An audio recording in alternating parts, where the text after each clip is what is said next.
The Roper Technologies conference call will now begin. Today's call is being recorded, and all participants will be in listen-only mode. Should you need assistance, please signal a conference specialist by pressing star then 0. After today's presentation, there will be an opportunity to ask questions. To ask a question, you may press star then 1 on your telephone keypad. To withdraw your question, please press star then 2. I would now like to turn the conference over to Zach Moxie, Vice President, Investor Relations. Please go ahead, sir. Good morning, and thank you all for joining us as we discuss the fourth quarter and full year 2023 financial results for Roper Technologies. Joining me on the call this morning are Neil Hunn, President and Chief Executive Officer, Jason Conley, Executive Vice President and Chief Financial Officer, Brandon Cross, Vice President and Principal Accounting Officer, and Shannon O'Callaghan, Vice President of Finance. Earlier this morning, we issued a press release announcing our financial results. The press release also includes replay information for today's call.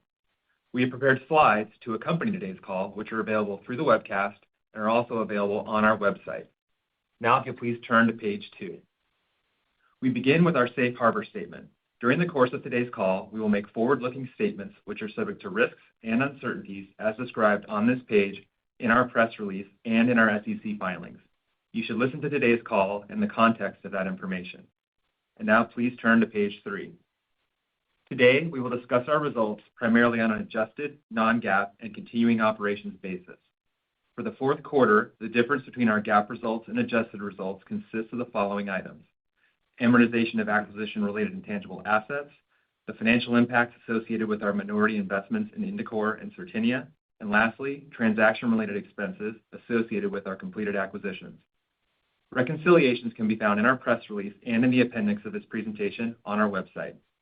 And now, if you please turn to page 4, I will hand the call over to Neil. After our prepared remarks, we will take questions from our telephone participants. Neil? Thank you, Zach, and thanks to everyone for joining our call. We're looking forward to sharing our quite good 2023 fourth quarter and full year results with you this morning. As we turn to page 4, let's look at today's agenda. This morning, I'll start by walking through our full year highlights, and then we'll turn to commenting on our most recent acquisition, ProCare Solutions. Jason will then go through our quarterly results, both in aggregate and at the segment level, share our annual results, and review our strong balance sheet position. Then, I'll pick up and discuss our segment-level annual results, our 2024 outlook, wrap up, and turn to your questions. So let's go ahead and get started. Next slide, please. As we turn to page 5, the 2 key takeaways for today's call are: first, we delivered a very strong 2023, and second, we remain well-positioned and are carrying positive momentum into 2024. As we look back on the full year, we're proud of what the organization accomplished. From a financial perspective, we delivered 15% revenue growth, 16% EBITDA growth, and 32% free cash flow growth, with free cash flow margins at 32%. Our total revenue growth of 15% was underpinned with 8% organic revenue growth. Jason will cover this in a few minutes, but Q4 was strong as well, with 13% total revenue growth and 8% organic revenue growth. Also during the year, we deployed $2.1 billion into high-quality vertical software acquisitions, highlighted by our bolt-on acquisitions of Syntellis and Replicon. As we all know, last year was a challenged year relative to available acquisition opportunities. Given that, I'm super proud of our team's ability to grind through the market conditions and successfully convert 2 outstanding value creation M&A opportunities. Given all this, we enter this year with positive momentum. We continue to see strong demand for our mission-critical solutions. As a reminder, each of our businesses is a leader in their respective market and delivers system of record, network-critical, or vital and/or life-saving technologies. As a result, we continue to see strong demand for our solutions. Also, as we head into 2024, we have meaningful contributions from our recent acquisitions, Syntellis, Replicon, and ProCare. It is important to highlight these additions to our portfolio of businesses also improve the underlying quality of our enterprise in terms of recurring revenue mix and organic growth profile. Finally, we continue to be very active in the M&A market, an environment that we expect to be notably improved in 2024 with a strong balance sheet and a large pipeline of attractive opportunities. So, a strong 23 and solid momentum, both organic and inorganic, behind us as we enter 2024. Now, please turn to the next page, page 6, where we'll discuss our most recent acquisition, ProCare Solutions. ProCare Solutions is a fantastic addition to the Roper portfolio. Let's start with the fundamentals. We're paying $1.75 billion net of a $110 million tax benefit for the business. We expect ProCare to contribute about $260 million of revenue and $95 million of EBITDA for the 12 months ended Q1 25. ProCare will be accretive to our free cash flow in 24 and to our adjusted DEPS in 25. We'll fund the acquisition with a portion of our $3.5 billion revolver, and we'll report ProCare in our application software segment and expect the deal to close this quarter. ProCare meets all our long-standing acquisition criteria: leader in a smaller market, delivers mission-critical verticalized software solutions, competes based on customer intimacy, operates an asset-light business model, and is led by a skilled, passionate leadership team. What is incrementally different for us is the maturing leader nature of this company. As we outlined during our Investor Day last year, our corporate strategy leans on implementing two modest improvements. First, continue to improve our long-term sustainable organic growth rate, and second, capture more value from our capital deployment capacity. Relative to additional capital deployment value capture, we are focusing on doing a higher proportion of bolt-on activity, as evidenced by last year's capital deployment record, and adding higher growth or maturing leader business profiles to our enterprise. ProCare is a prototypical maturing leader archetype, meeting all our long-standing criteria that I mentioned above, but a structurally faster growth business that possesses the opportunity to improve margins as the top line scales. For ProCare, we expect mid-teens top-line growth with improving margins from an already strong position for the years to come. Let's talk about what the company does. ProCare is the leading provider of mission-critical and purpose-built software to 37,000 owners and operators of early childhood education centers, which they use to run their business. The software provides all the needed functionality to run a child care center, ranging from parent and family engagement, staff and teacher scheduling, classroom management, tuition billing, and payment processing. The market itself is quite attractive, and in the midst of a long-term secular tailwind of young dual-income families seeking higher levels of early childhood education versus daycare. In addition, like most industries, this one is undergoing long-term tech enablement. Given these factors, this market is growing annually in the low double digits area. As mentioned, ProCare is the leading player with a 1.5 times relative market share advantage in this space, given their super compelling value proposition that combines both software and the integrated payments capabilities. Given this, ProCare has very high gross retention and compelling net retention as well. Finally, from our extensive due diligence of the business, we're encouraged by the fact that ProCare has multiple strategic and operating pathways available to deliver mid-teens growth and long-term margin expansion. Net-net, this is a highly compelling value creation opportunity for Roper and our shareholders. And to Joanne, your leadership team, and all the ProCare family, welcome to Roper. So with that, Jason, let me turn the call over to you so you can walk through our fourth quarter and full year results, as well as our very strong financial position. Jason? Great. Thanks, Neil. I'll walk through the enterprise and segment results for Q4 and enterprise results for the full year, along with a review of our balance sheet. Starting with Q4 on slide 7, we had an excellent finish to a strong year. Revenue of over $1.6 billion was 13% over prior year, led by 8% organic growth, with acquisitions adding 4 points and less than a point of currency benefit. Organic outperformance was led by our TEP segment, highlighted by Neptune and Verathon. Gross margin of 69.7% was down 30 basis points versus prior year, given a higher mix coming from our TEP segment. EBITDA grew 11% to $659 million, with EBITDA margin coming in at a solid 40.8%. With the offsetting impact of interest and taxes, this translated into DEPS growth of 11% to $4.37, above our guidance range of $428 to $432. Also, from a cash perspective, free cash flow finished strong at $596 million, up 30% over prior year. This was in line with our expectations, with a good renewal season across our software businesses. We turn to slide 8. I'll briefly click into the segment performance in Q4. Application software delivered revenue growth of 15% over prior year to $852 million, with organic growth contributing 7 points and the balance coming primarily from our bolt-on acquisitions of Syntellis and Replicon.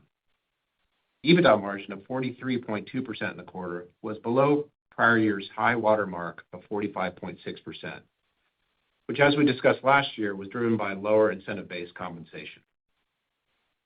Network software was up 3% to $363 million, with EBITDA up 10% to $208 million. As we have discussed before, our freight matching businesses are navigating a drawdown of carriers following exceptional marketplace growth over 2021 and 2022, which is mixing down the growth rate for the segment. However, our business leaders at DAT and LoadLink have aligned the cost base with reduced carrier subscribers to still drive solid EBITDA growth in the quarter. Our tech segment grew by 17% in the quarter to $399 million, with EBITDA up 13% to $134 million. Growth was led by exceptional performance at Neptune, with continued increasing demand for ultrasonic technologies and overall favorable market conditions. Also, Verathon continued its remarkable growth with strength in single-use products across laryngoscopy and bronchoscopy. EBITDA margin of 33.6% was down from prior year, given some one-time investments and incentive compensation in the quarter. Turning to slide 9, I'll walk through our full year 2023 performance. As Neil's mentioned, revenue was just under $6.2 billion, up 15% over prior year, with organic growth of 8% and acquisitions contributing 7 points, mainly Frontline and Syntellis. Looking at a 3-year revenue CAGR on the slide, similar to 2023, it's also at 15%. Further, the average organic growth rate over this 3-year period has been about 8%, though, as Neil will mention, we benefited from some market conditions over that time period. EBITDA of just over $2.5 billion was up 16% over prior year, yielding EBITDA margin of 40.6%. Our 3-year EBITDA CAGR over this period was also up 16%. So the story remains the same at Roper. We own and continually grow a portfolio of high gross margin businesses and generally convert EBITDA growth to EBITDA in the 45% range, which allows for ample investment back into the business for future sustainable growth. Free cash flow for the year was just shy of $2 billion, which represents a 32% margin and is coincidentally up 32% over 2022. Full year contribution from our Frontline acquisition and excellent performance across the enterprise drove this result, underpinned by strong renewals, favorable DSO, and improving inventory turns. Of note, our net working capital as a percent of annualized revenue was negative 19% in Q4, which is a new record for Roper. Importantly, over a 3-year period, we have compounded cash flow at 16%. Our consistent focus on growing cash flow and the strength of our new portfolio following our divestitures demonstrates a solid base from which to continue our long-term growth algorithm. To that end, we expect free cash flow margin to be 30% or more in 2024. With that, we can flip to slide 10 to discuss our strong financial position. From a liquidity standpoint, we finished the year with $3.14 billion available on our revolver, with over $200 million of cash. Regarding leverage, we brought down net debt to EBITDA from 2.7x at the beginning of 2023 to a year-end figure of 2.4x, despite deploying $2.1 billion towards acquisitions. We expect to close on ProCare later in Q1, and we'll utilize our revolver to fund the transaction. So this will be our pro forma leverage to about 3 times. Our solid balance sheet, coupled with strong cash generation, gives us capacity to deploy $4 billion or more of capital while remaining committed to our solid investment grade rating. Since our October call, deal activity has demonstrably increased, with a corresponding lift in asset quality. That said, our market optimism remains balanced by our disciplined process and patient posture. With that, I'll turn the call back over to Neil to talk about our full-year segment performance and indications for 2024. Neil? Thanks, Jason. As we turn to page 12, let's look back on the year for our application software segment. Total revenues grew 21%, and organic revenues grew 6% to $3.19 billion, while EBITDA margins remained strong at 43.7%. Within the segment, results were consistent with strength at Deltek, Aderant, Vertafore, Strata, and Frontline. Deltek continued to see strong gains in their SaaS solutions, especially in their private sector markets. As discussed throughout the year, the GovCon market was tempered given all the uncertainty regarding government spending. Notwithstanding, Deltek delivered mid-single-digit organic growth for the year. In addition, they continue to innovate and add capabilities during times of uncertainty, which is a hallmark of Roper's strategy, highlighted by the bolt-ons of Replicon and ProPricer. ProPricer, a smaller transaction, about $80 million purchase price, that closed late last year and delivers the leading contract pricing solutions and software for government contractors and federal agencies, an ideal strategic fit for Deltek's CostPoint product family. Aderant was just amazing last year. They had record bookings and significant adoption of their anchor SaaS solutions and add-on products. Also, Aderant is one of the leaders within Roper and the legal software market as it relates to productizing generative AI solutions within their product stack. Great job by Chris, Rafi, and the entire team at Aderant. Continuing on, Vertafore was solid with strong ARR gains throughout the year. Additionally, Vertafore made great strides with their product strategy and deployment, and the MGA Systems bolt-on is trending well ahead of our investment case. Strata also was quite good last year, both in terms of organic ARR gains and their acquisition and integration work associated with Syntellis. Finally, Frontline executed well, delivering strong retention and cash flow during the year. As I mentioned earlier, we will report Procare Solutions in this segment and expect the deal to close this quarter. As it relates to our 2024 outlook for this segment, we expect to see mid-single-digit organic revenue growth. Please turn with us to page 13. Full-year organic revenue for a network segment grew 5% to $1.44 billion, and margins were strong at 55.2%. We'll start with our freight matching businesses, DAT and LoadLink, which both grew in the year despite the year-long muted freight market conditions. Similar to that of Deltek, both businesses continued to innovate during the sluggish market, with particularly interesting Gen AI innovations at DAT to help combat industry fraud. iPipeline delivered record bookings and had very strong customer retention and expansion activity, leading to strong ARR growth. Foundry, our post-production media and entertainment software business, muscled through the year given the writers and actor strikes and made meaningful progress in the transition to a full subscription revenue model. Finally, our alternate site healthcare businesses, MHA, SoftWriters, and SHP, were strong throughout the year as census levels in senior care facilities improved.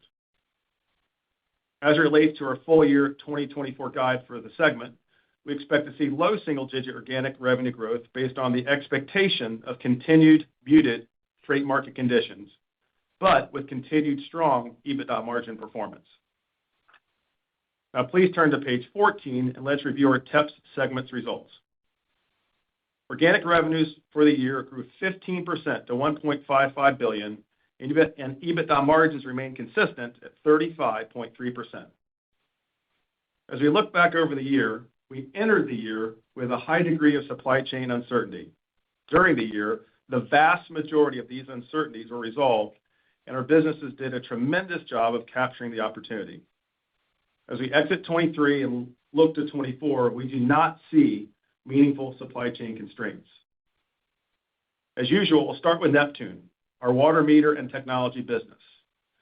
Neptune was just great and continues to see strong demand and momentum for their residential and commercial ultrasonic or static meters and increasing adoption of their meter data management software. We remain bullish about Neptune and the market in which they compete. Verathon was awesome as well for the year.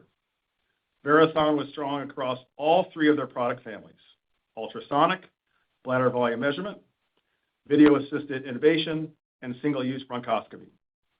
As a reminder, Verathon's reoccurring single-use offerings now make up about 55% of the business's annual revenue stream. Just an amazing product and business execution journey to both scale and improve the underlying quality of the business.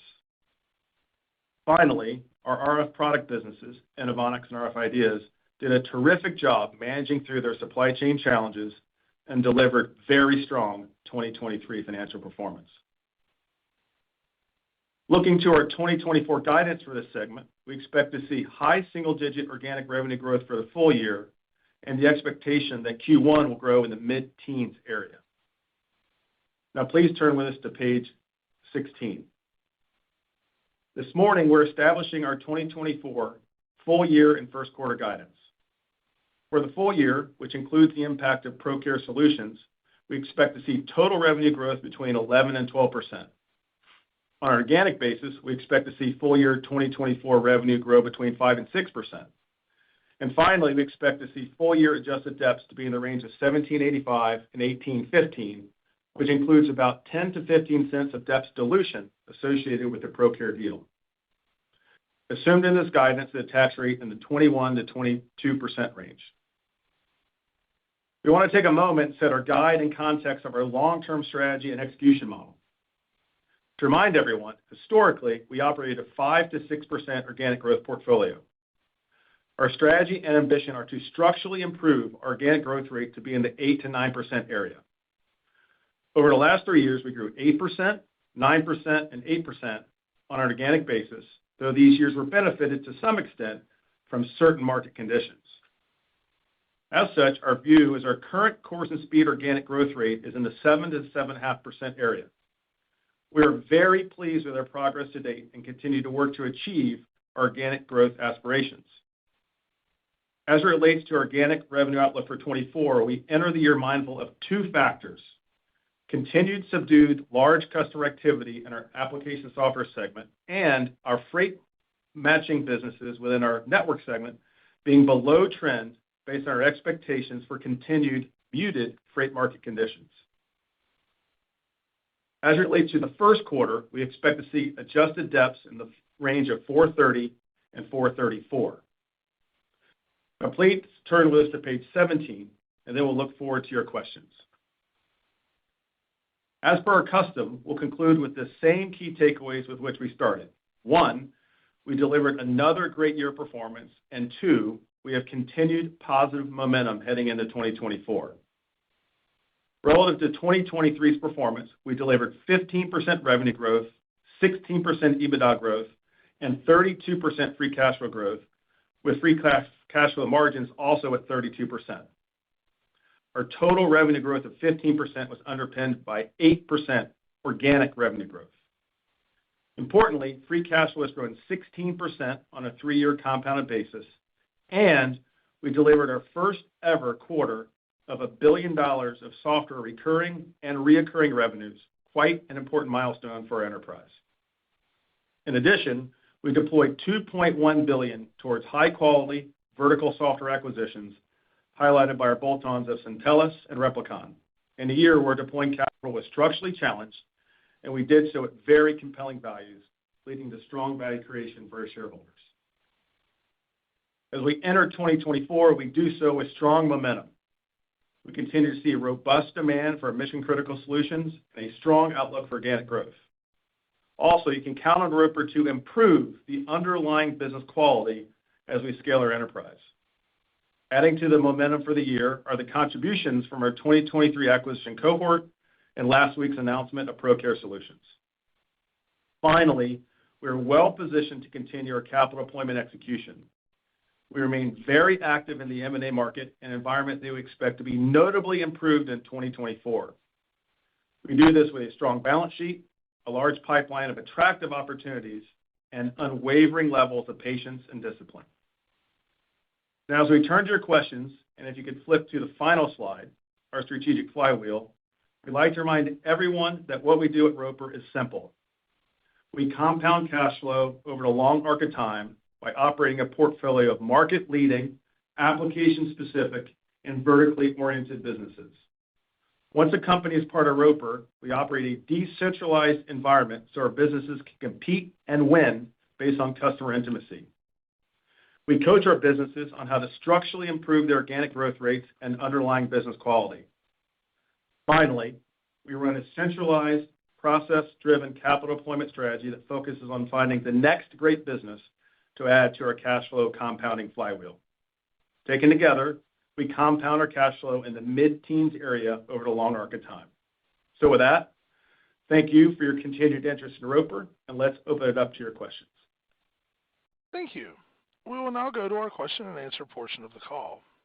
We request that our callers limit their questions to one main question and one follow-up. If you would like to ask a question, you may do so by pressing the star key followed by the digit 1 on your touchtone telephone. If you are using a speakerphone, please pick up your handset before pressing the keys. To withdraw your question, please press star, then the digit 2. Once again, we request the callers limit their questions to one main question and one follow-up. Today's first question comes from Deane Dray with RBC Capital Markets. Please go ahead. Thank you. Good morning, everyone. Morning, Deane. Hey, can we start with ProCare? And it's interesting. This is the first time I recall where you made a deal announcement, and I had not one but two people at RBC Research contact me and say, hey, that they were active customers. And they showed me the apps on their phone, and it was really interesting to see that dynamic. And my question here is I'm really glad that you highlighted how they're a maturing leader and within that category. And what surprises me is how much growth there is. I mean, low single digit, maybe low double digit to mid-teens. As you start to see that type of growth, might the private equity sellers have a bias where maybe that's a public company exit? That's always been the kind of adage, if you go for these more orphaned businesses, there is no public company exit. They're more apt to sell to you at a reasonable price. If you start looking at some of these growthier businesses like ProCare, even at a maturing leader category, might that stretch the multiples because the private equity players might have a public company exit in mind? So maybe we can start there. Yeah, so I think first appreciate the comments on ProCare. I think they have like 80,000 five-star ratings in the App Store, so your colleagues are a couple of many about the liking the application and the engagement with their kids and their early childhood education centers. The relative to the question about the IPO as a competitor, I mean, maybe on some transactions, but most of what we're going to look at are going to be subscale for the IPO market. You know, the TAM here is sub $1 billion. That's not a very IPO-able type market. So this is, again, small market leader. The market's growing low double digits that we talked about, which underpins the mid-teens growth rate we're underwriting to here. In terms of valuation and multiples, I think we're just in a world where sellers, especially private equity sellers, understand the cost of capital, where the world is.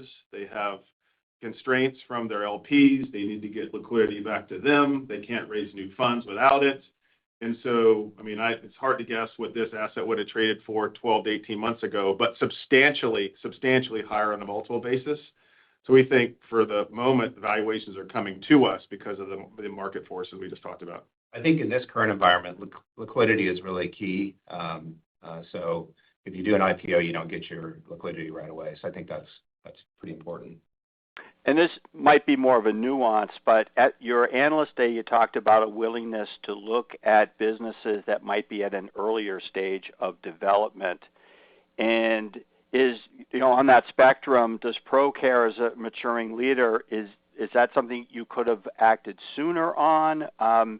And when Jason talked about the level of activity, how within the funnel are there businesses that are at that earlier stage that might look attractive? I think ProCare is like a perfect example of what I mean by earlier stage, right? So these are not early stage companies. They're earlier than what we've typically acquired in the past. So they meet all of our criteria. I have to emphasize that every time we talk about maturing leader. So it's a leader in a small market. The base of competition is understood and observable in the marketplace. The relative market share advantage this company has is particularly interesting. So those are common traits of everything we've always acquired. This case, the market's growing a little bit faster, and the underlying business model margins are going to scale as the business grows. So that's the earlier part of what we're talking about. Historically, we would have maybe waited to buy ProCare until the next trade, the one after the one that just occurred. And so when we look at the model of this over a long arc, it's just much more value for our shareholders to do this type of transaction. In terms of the pipeline, it is, as Jason said in his comments, as I said in my comments, just a noticeable change in activity since our last call in the marketplace for some of the reasons that we talked about. And it's a variety of opportunities. I mean, we're leaning into doing more bolt-ons, so there's a fair amount of bolt-on activity in there. That's a lot of what Janet and her team are working to build. And then there's a fair number of these maturing leader type profiles. And we'll be patient and disciplined to figure out the right ones for us. That's all great to hear. Thanks. Congratulations. Thank you. And our next question today comes from Julian Mitchell with Barclays. Please go ahead. Hi, good morning. Maybe just following up on ProCare, if you could clarify a little bit just the financial impact. I think you said maybe 10 to 15 cents hit for the year in that guide. So maybe just sort of clarify around that. Is it kind of a smaller hit in Q1 because of the timing of the deal close, and then we just spread the rest out over the balance? Any thoughts on kind of the seasonality of the ProCare business, and then how quickly you'll get that sort of related debt down? Yeah, sure, Julian. So we expect to close in March. That's sort of our assumption right now. So the way that plays out is of the 15 cents, maybe 2 cents in the first quarter. So we expect for the calendar year around $75 million of EBITDA. And then, we'll obviously, from an interest perspective, we'll reload on the revolver, which is going to be at around 6%. And so that'll cast out through the rest of the year. So that's how you get to your 10, 15 cents for the year. In terms of seasonality, not a ton of seasonality for the business. And of course, it's growing nicely. So that sort of works through any aberrations you'd have between quarters. That's helpful. Thank you. And then just homing in on network software for a second. So you have that sort of softness in the freight markets that's been sort of well understood for some time. Foundry was also weak for some of last year. So are we thinking that, in the context of that low single-digit organic growth guide for the year in network software, just trying to understand, are you assuming kind of a slower start and then a pickup in the back half, or it's a steady sort of 3% growth rate dialed in, just like how you exited 2023? I'll take a first cut at it and then ask Jason if he wants to add any color. So you're right. The principal driver of the growth rate in this range for 24 is DAT and Link and freight matching businesses. Foundry had, as we talked about, had a tough 23 with their actors and writer strike. On top of that, they started the migration to a full subscription model. And so 24 will be a bit muted for Foundry as well, but that's small relative to the impact of DAT and the Canadian freight match businesses. We've assumed sort of muted conditions throughout the whole year. There certainly are market prognosticators that are suggesting a second half pickup. We've not assumed that in our model. We want to see it before we load it in. And that's our core assumption relative to the freight match businesses. Anything to add, Jason? That's right. Okay. Yeah. Great. Thank you. And our next question today comes from Brent Thill with Jefferies. Please go ahead. Thanks. Curious just to get the thoughts on organic growth in 24, obviously taking a pretty meaningful step down from what you did last year. Maybe if you can explain that in the initial guide and what you're baking in for the overall guide for 24? Sure. Hey, I mean, I'll just comment and share a few of the thoughts we said in the prepared remarks, right? So our long-term aspirations are to grow organically in the 8%-9% range, and we believe we have the possibility to do that. It's going to take a few more years to get into that run rate. That's the aspiration of what we're all working towards, both in the group executives and all the operating teams across the company. As you know, the last 3 years, it was an 8%, 9%, 8%. Throughout that whole period of time, we said those were benefited by some market tailwinds, some comeback from the pandemic, a raging freight market, things like that, supply chain sort of, bottlenecks and releases, and that was sort of in the last 3 years. So as we look at this year compared to history, and then also the possible, and we think our current course of speed is in the 7%-7.5% range organic growth through all that noise. So as we compare what we're doing in 24 against all that, it really is two simple reconciling factors. One is we just talked about the last question, the freight markets being slow. Our expectation for them to be slow throughout the whole year.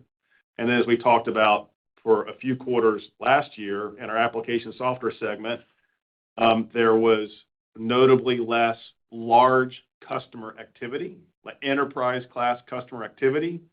Deltek, a little bit, we talked about at Frontline, a little bit of smaller business called Data Innovations, which all makes sense. The large companies anticipating a slowdown, they just got cautious in their buying behavior. The good news is Deltek ended Q4 with a fair amount of momentum. I think they're up low double digits, either high single or low double digits in the quarter. So they exited with a fair amount of momentum. It's one data point. We want to see a few of those strung together. And so those are the two reconciling items, the freight slowdown, expectation for slowdown, and large activity application. That's embedded in our model, and those are the reconciling factors between last year and where we are this year, and also pretty much a reconciling factor between where we are this year and where we think we are from a run rate. Great. Thank you. Yep. And our next question comes from Joe Vruwink with Baird. Please go ahead. Great. Thanks for taking my questions. I guess I wanted to pick off on the last answer and maybe contextualize a bit more the outlook, specifically for application software. Appreciate the comments on subdued activity with large accounts. Do you happen to maybe have the trend in enterprise bookings, and then any other forecasting considerations to call out? Because I guess I'm trying to reconcile the good step up at year end against the mid-single outlook, but that might just be related to the planning kind of assumptions you just mentioned, Neil. Yeah, I think the step up at the end, I mean, Deltek was strong in Q4. And it's one data point. The pipeline looks attractive. The pipeline for Frontline looks attractive at both the enterprise and the SMB portion of their business. But we've been through the better part of 3-4 quarters where the enterprise activity was slow, and we're just not going to underwrite to that in our guidance at the moment. In terms of enterprise bookings, they were up low single digits, which is consistent for the full year this year, and sort of consistent with what we said all year long around just lower activity at the enterprise level. Okay, great. And then I wanted to ask, there's some exogenous events, like you mentioned Foundry. I think they communicated that they're now exclusively subscriptions here in 2024. You also have a lot of other businesses that have big on-prem maintenance streams that can get a multiplier over time. So there's things that are hurting and helping, I suppose. Do you have a sense on a blended and net basis what this might be contributing to the model in 2024? And, when you think about growth improving from the 7 to 7.5 range, what these types of items might ultimately mean over the next couple of years? So I can take the first part of that, Joe, and then maybe Neil can take the second. So in terms of application software, we still expect it to be strong in the mid-singles. I think non-recurring revenue will still kind of be flattish. We still expect that sort of shift to SaaS to continue, and that's kind of been a small headwind for us throughout, the last couple of years. But it's been overcome by the things we talked about, which was enterprise bookings, which we didn't get in 23. So again, recurring is going to be strong. Now non-recurring will be flattish.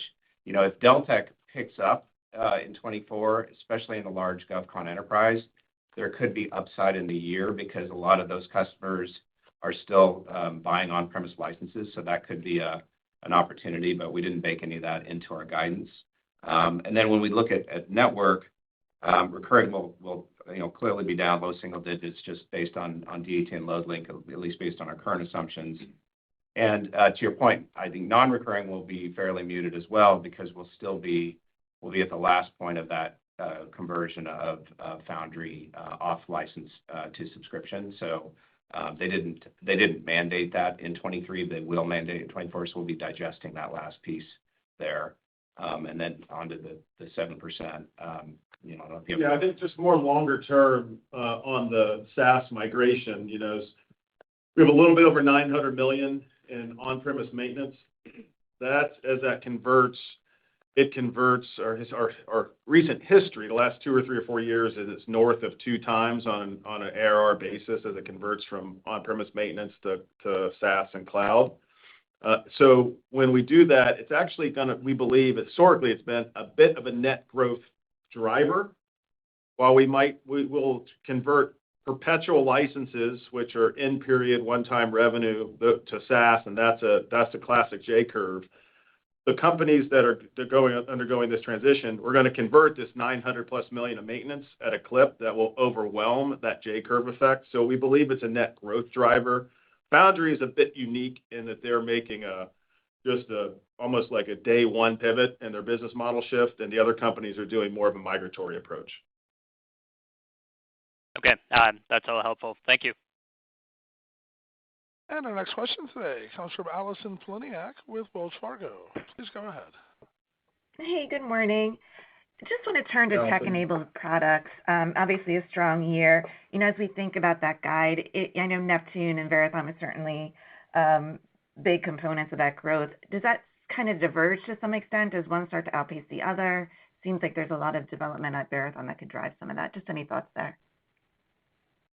I mean, both, as we talked about, both Neptune and Verathon were just great in last year. Both, grew faster than the segment. Obviously, they are a predominant element of the segment.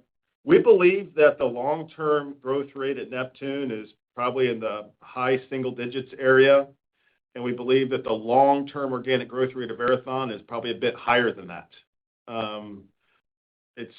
We want to believe that it's going to be a low double digits. We want to see a couple more years of that, some more R&D productivity. We're super encouraged by the pipeline of R&D and the momentum they have in the market across the 3 product categories. So that's where we expect the long-term growth rates to be there. Got it. And then just following up on the M&A side of things, leverage at 3 times, obviously a strong cash flow generator, but it sounds like the pipeline is incredibly active with quality transactions. What's the comfort level in terms of going above that range? Is there a way to think through that? Just any thoughts? Thanks. I mean, we're always, our long-term policy is between 3 to 3.5 times. If you look back to 2015, 16, you can never be right at that level. Some you go above it, you come below it. It's just always this process and where you draw a line through those swings. We're going to just, we're business model pickers, as you know. We're going to continue to look for the very best businesses at the most attractive valuations that meet all of our criteria, and then we'll look for the best way to finance those from that point. We certainly understand, I think, acutely risk, both risk in the businesses, risk in the capital structure, and that's a big part of how we think about deploying capital and how we value assets. Got it. Thank you. And our next question today comes from Christopher Glenn with Oppenheimer. Please go ahead. Thanks. Good morning, guys. Had a question about the TEP segment. So you commented on the supply chain issues from the last couple of years all resolved.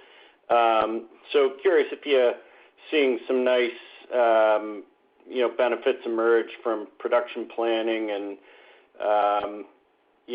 if that drive some natural margin and productivity tailwinds that we should see in the margins in 2024? Well, I think scaling certainly helps. We've added a fair amount of capacity at Neptune. We've added supplier capacity at Verathon. We've added supplier capacity at the RFID, the RF products businesses. And certainly, we're not dissimilar from most companies. The supply chain operations teams are going from a model that was focused for the last 3 or 4 years on resiliency to maybe a more balance between resiliency and sort of just-in-time, which certainly will help with inventory turns and asset velocity. So we do think there's a little bit of money trapped in inventory for us. It'll be more of a working capital advantage if we can execute on that plan. In terms of margins, I'll look to Jason. I think it's probably more just scaling infrastructure. I mean, our cost of goods is so low relative to industrial-type companies that, the input cost or, fraction of the cost structure of our enterprise. But your thoughts about that? Yeah, no, I think we'll have leverage that'll be a little bit above what the EBITDA margin is for the business. I mean, we do have some of the growth that we're seeing is in single-use products, which are great because they have a lot of recurring revenue, or they're reoccurring revenue, but they come at a little bit of a lower margin. And then when Neptune grows, it has a little bit of impact on the segment too. So I would expect, leverage to be consistent with what we've seen in the last couple of years just based on those factors. Great, thanks. And then, you talk about the aspiration to 8-9% organic growth and driving things higher. Certainly understand you have a lot of coordination of experts and best practices across the enterprise. What would you characterize as top-of-the-list businesses with particular action plan opportunities in that respect? So we appreciate the question, right? So we started this portfolio of 5-6% growth. We're at a waypoint of, we think, 7-7.5 on the way to 8-9. So we've made a fair amount of progress over the last 4 or 5 years. It's less about which company. It's more about the process and discipline across all 27, now going to 28 companies. And you've heard us talk about this on repeat in the past, but it's just, if anything, we're consistent. So it's about how do each of our businesses design a strategy in terms of where to play and how to win and where they have the right to win for durable long-term growth. The second thing is then how do you process enable the execution of that strategy so that you're on repeat? We can use our long-term forever ownership period as a long-term competitive advantage. So as we stack capabilities that become enduring, then we can outpace our competitors. And then third is how do we run a talent offense where we use talent as a long-term competitive advantage? We've talked a lot about the upgrade at the field leadership level over the last 3 or 4 years. The expectation for performance is much higher, much, much higher. The alignment of our compensation is tighter to that expectation. And so it's all three acting in unison that you get the Verathons that a decade ago were low single-digit growers and now hopefully, low double-digit growers. You take businesses like Deltek that have been mid and they come solidly mid-plus, or maybe they can inch into high singles over time. So it's about every business doing a little bit better on a sustainable basis. Thanks, Neil. Yep, you bet. And our next question comes from Joe Giordano with TD Cowen. Please go ahead. Hey, guys. Good morning. Morning.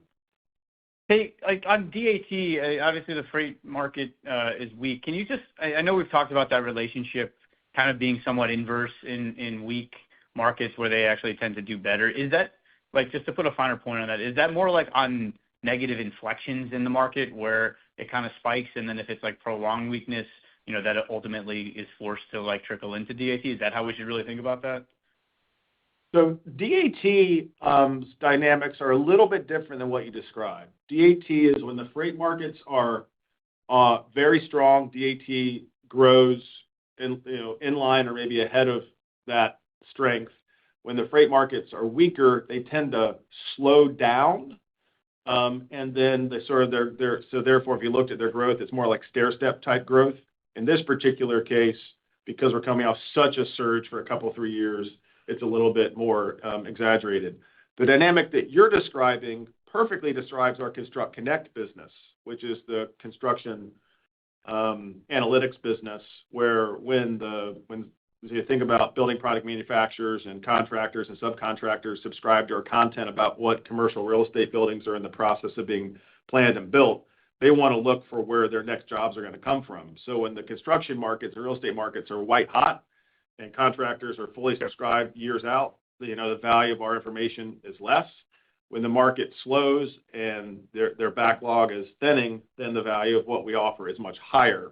So we tend to have a little bit of a counter-cyclical sort of demand driver inside of ConstructConnect, which, oh, by the way, Matt and his team at ConstructConnect are working to balance out and have done a good job. So hopefully to go forward, it'll be up and up markets and up and down markets, but that's what their product strategy is trying to execute.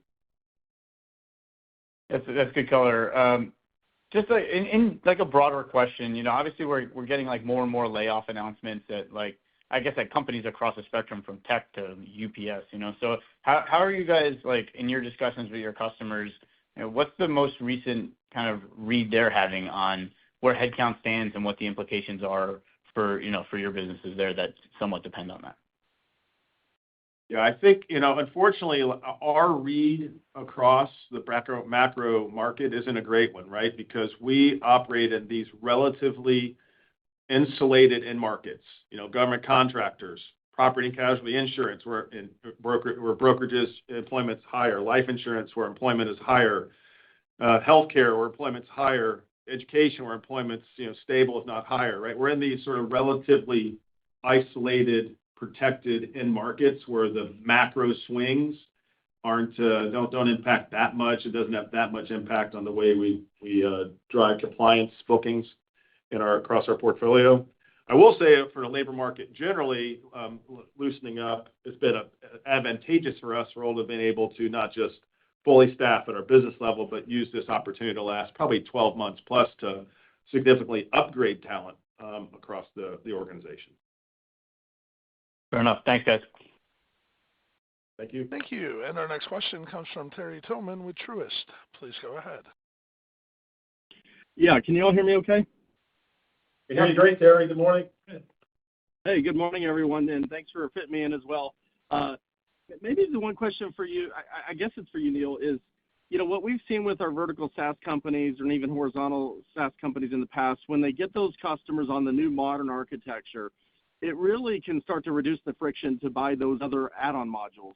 And so what I'm curious about is you called out some of your businesses in the past, like Deltek, that have seen improving growth.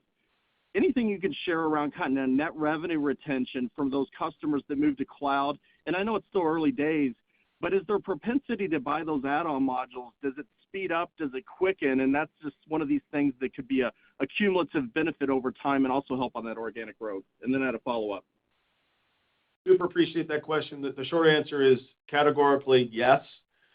And we see that, first, when you do the lift and shift from a legacy product to the current cloud-delivered product, there's migratory benefits, as we talked about. Strata is a good example. Same-store sales, 2 to 2.5 times uplift, but then while they're doing that, the checkbook's open, and they buy more modules at that moment where total ARR goes up over 3 times, and they lift and shift their customer base. Same can be said, slightly different metrics, Aderant, Vertafore, et cetera. And so what you're talking about is one of the principal benefits, both to the customer and to us, our companies, for delivering cloud-delivered, SaaS-delivered software, which is being able to be on the most recent release, so being able to take advantage of all the R&D innovation and more easily be able to take additional products because of the delivery mechanism is faster and the implementations are more smooth. So you're exactly right. We're seeing it across the portfolio and expect to see a lot more of that in the years to come. That's great. Appreciate that. And I guess just a follow-up question, and I know you want to be careful and not revealing too much, but if the M&A environment does start opening up more and there's more shots on go and just more things that are interesting, albeit taking into account your discipline, I'm curious, just bigger picture. Usually it's vertical SaaS, but what about interesting niche horizontal SaaS solutions, whether it's back office or kind of middle office or front office and or secondarily, the idea of maybe software companies with a meaningful payments business? Thank you. So as we always said and always be, we're going to be business model pickers. The reason historically we've been attracted to small market, verticalized software businesses is because the basis of competition needs to be able to be understood and observed. We want to be able to compete based on both the value proposition of the product, but also the intimacy with the customer and the customer relationship. The vast majority of our companies, their customers want us to win, right? That we are so integral to what they do, they want us to win. They're always giving us input and feedback about how to be better, how to deliver more value to them. And so it's those dynamics that we look for. There are certainly some niche horizontal type things that meet those criteria, but not a lot, right? A lot of the horizontal have gigantic TAMs. You compete on the base of an algorithm. There's very little loyalty to the company.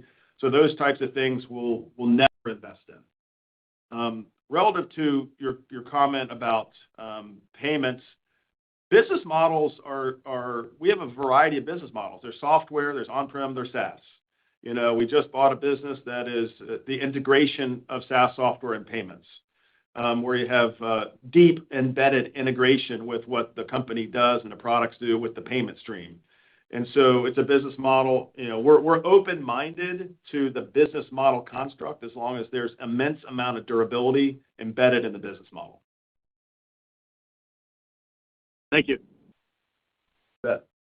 And our next question comes from Alexander Blanton with Clear Harbor Asset Management. Please go ahead. Good morning. Thanks for fitting me in. I have some questions on ProCare. And okay. The first one is, you've indicated that it's not accretive to adjusted EPS for this year. And if not, then there's some dilution. How much is that? You might have mentioned that earlier. I might not have caught it. Yeah. Hi, Alex. It's Jason. So, we assume around $75 million of EBITDA, and then the interest is going to be, $1.86 billion at call it 6%, which is our current revolver rate. And so that's how you get to your calendar dilution number. But what is that number in EPS? 10 to 15 cents. Okay, so that accounts for the shortfall in the guidance versus the consensus. Did you say 10 or 15 cents? Correct. Dilution. Okay. Now going forward, if you're growing at double digits, mid-teens,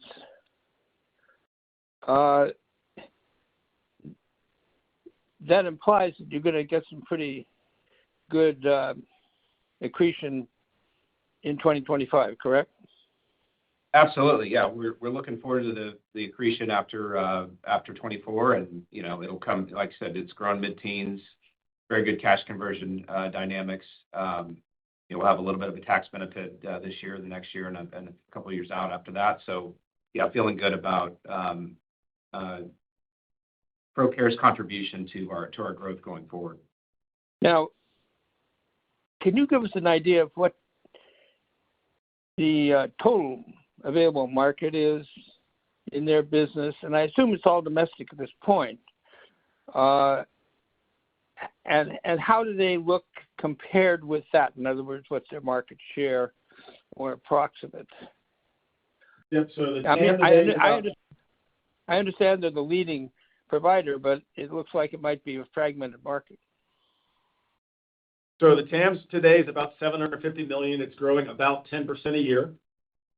So you can do the math on we said in the next 12 months, March 25, it's 260. So you got to grow the market at 10%. Do the math on their current market share and their relative market share position. So their size relative to their next largest competitor is about 1.5 times. The market we would characterize as having a number of legacy technology players, and ProCare and the principal competitor are generally replatforming the market from a technology perspective. Okay. Finally, in that market, there are different sizes to the groups that you might be serving. There are nursery schools, for example, that have several hundred students, and there are small ones that are much smaller. Where do you fit in that? Are you aiming at or serving the smaller schools or the larger ones, or both? Really appreciate the opportunity to address this question because it's one of the aspects of the business that we like quite a bit. So the way that we segment the market are basically enterprise, mid, and single operators. So 10-plus centers, 1 to 10 centers, and a single operator center. ProCare is the demonstrable leader, relative market share advantage, substantially higher than the 1.5 times in both the enterprise and the mid. And the growth rate in the enterprise and the mid is actually growing faster than the overall market. So the markets, the segments and then ProCare also competes very well in the single operator. I don't want to not comment on that. They compete very effectively there as well, but they're the strongest and have the largest market share in the enterprise and mid, which means that as the market consolidates ever so slowly over time, that accretes to our advantage. Okay. And finally, is there any foreign business there available, or you looking to get into that or not? Yeah, international is not a meaningful part of the business today. It is certainly something that we will consider in the long-term strategic outlook for the business, but not something in probably the near term because there's so much opportunity domestically to go get after. Okay. All right. Thank you very much. Appreciate the questions and have a great one. This concludes our question and answer session. We will now return back to Zach Moxley for any closing remarks. Thank you, everyone, for joining us this morning. We look forward to speaking with you during our next earnings call. Thank you. The conference is now concluded, and we thank you all for attending today's presentation. You may now disconnect your lines and have a wonderful day.